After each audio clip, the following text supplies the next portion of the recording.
Hola, por una solicitud de alguno de los que visitan mi página, que son parte de esta cuarta transformación, vamos a hablar de Colosio, Colosio el papá, no Colosito, sino Colosio el papá, y dice, perdimos a un auténtico demócrata, el hombre que hubiese podido adelantar el cambio democrático en México varios años. Eso lo dijo Enrique Krause. Bueno, sus propias palabras. El momento que inmortalizó a Colosio en el imaginario colectivo fue un discurso del 6 de marzo de 1994, un México de gente agraviada por las distorsiones que imponen a la ley quienes deberían servirla, pero no había quiebre con Salinas, ni siquiera un atisbo de ello. El discurso fue enviado y leído por Salinas, quien hizo observaciones, pero ninguna censura.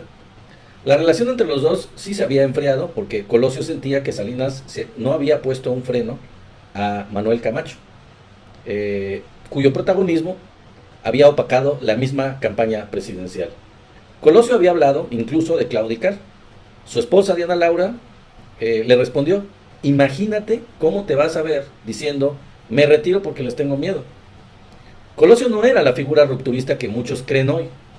Tampoco era el más dotado en un gabinete lleno de doctores, y no era tampoco el hermano político de Salinas, como sí lo era Camacho. La llegada al poder de Salinas en 88 rompió con las sucesiones pendulares de México, mediante las cuales los grupos políticos sabían que podían estar fuera del poder durante un sexenio, el mandato presidencial constitucional, pero que volverían a tener acceso al poder. La construcción de Colosio fue en dos áreas fundamentales para Salinas. Por un lado, de ser director de programación cuando fue secretario con de la Madrid, lo hizo diputado en el arranque del cambio de modelo en 1995. Para encabezar la comisión presupuestal, de ahí lo hizo presidente del PRI, senador y jefe de su campaña. Fíjense, jefe de su propia campaña, de la campaña de Salinas, de su campaña presidencial. Por el otro lado, creó para él la Secretaría de Desarrollo Social, con un programa específico, Solidaridad, mediante el cual se colocó un piso a la pobreza y comenzó el desarrollo de una política pública para ir reduciendo el fenómeno, eliminando supuestamente las tensiones sociales. Pero el levantamiento del ZLN, por ejemplo, se dio en buena parte de las zonas cafetaleras de Chiapas que fueron afectadas por el fin de los subsidios, por el abandono del Estado al campo y por la modificación del artículo 27 constitucional. Lo que también explica que varios de los comandantes zapatistas habían sido líderes cafetaleros en sus regiones.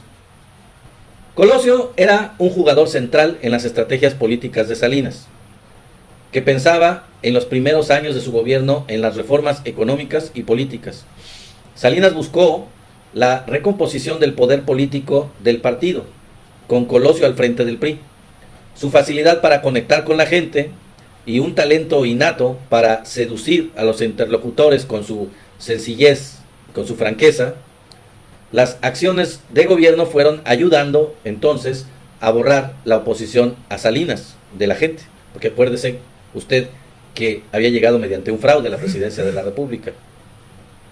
La combinación le garantizó al PRI la victoria abrumadora en las elecciones federales intermedias de 1991, lo que le dio a Salinas la mayoría absoluta en el Congreso, ya la tenía en el Senado, que fue un triunfo apoyado con propaganda y con fuerte presión a la prensa para que callaran las irregularidades, anomalías y fraude en el proceso, como en el 88.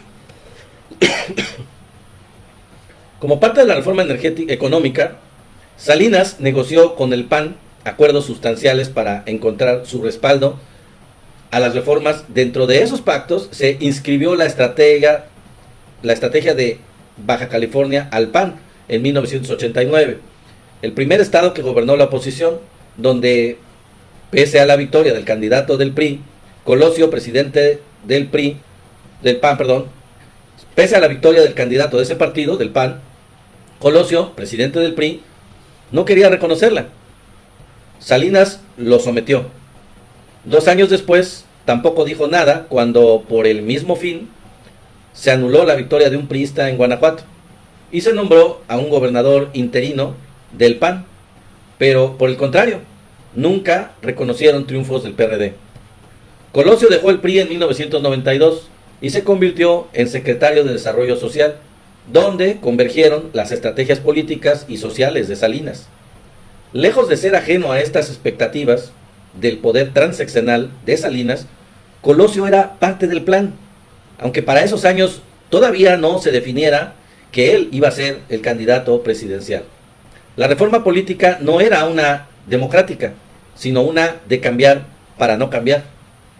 Ideológicamente Colosio estaba comprometido con ese modelo y aunque supuestamente era crítico del libre mercado que desarrollaba el gobierno de Salinas y decía que el bienestar de los mexicanos se siente en los bolsillos, cuando se le preguntaba a Colosio si el poderoso secretario de Hacienda, Pedro Aspe, debería irse del gobierno, él respondía que no.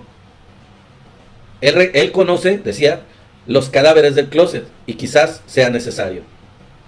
La designación de Colosio como el candidato de Salinas parece que era inevitable.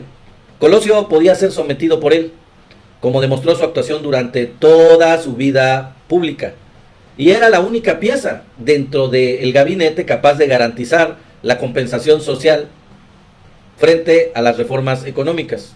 Era la cara de solidaridad y el combate a la pobreza, amortiguador del capitalismo salvaje, pero pese a su discurso de demócrata, era un político más conservador y menos audaz de lo que muchos piensan hoy. ¿Qué sería México de haber sido Colosio presidente?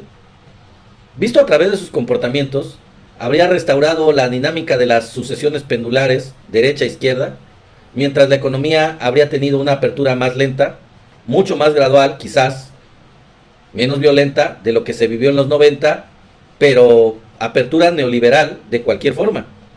El salinismo como idea, como modelo, habría tenido una vida transeccional, habría continuado.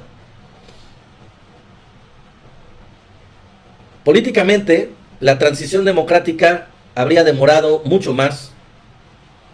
Por la forma como era Colosio, la alternancia en el poder no se habría probablemente dado en el 2000, de manera, digamos, real, un partido a otro.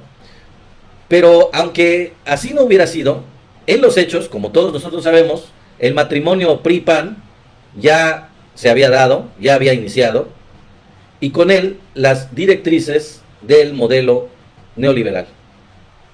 Bueno, espero que les haya gustado este análisis de Colosio padre, y acompáñenme en el próximo video, no se lo pierdan.